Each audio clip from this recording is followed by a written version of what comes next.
Ce pays est une perle, une merveille de l'Afrique australe. Ce pays était le plus prometteur. C'est le Zimbabwe qui avait tout, qui a tout pour réussir.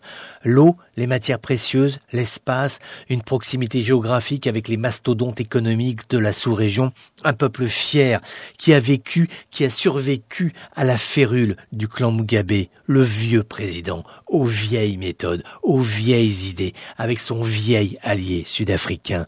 Image surannée d'un temps qui n'existe plus, qui s'essouffle et qui s'effondre. Le drame des coups de force ou des coups d'État, je ne sais pas comment les nommer, c'est que l'on ne retient que l'odeur graisseuse des chars d'assaut qui prennent position dans la capitale, le bruit métallique des portes de prison qui se referment sur les caciques du régime et les rend à la solitude, non plus du pouvoir, mais de l'enfermement, à la rudesse de la vie qu'ils ont imposée à leur propre population, sans vergogne ni remords, dans ce Zimbabwe qui n'en finit pas de s'effondrer. Ça fait 10 ans, 20 ans, 30 ans que ça dure. Je voudrais te raconter une histoire qui date de la période de toute puissance de Robert Mugabe. C'était à Victoria Falls, près des chutes du fleuve Zambèze, sorte de miracle de la nature, une barrière d'eau surgissant au milieu de la savane. Tu avais là l'image qui résume le Zimbabwe, sa géographie empreinte de puissance et de profondeur, et puis des vieilles bâtisses construites à l'ancienne, des bois sculptés, des parquets sans fin,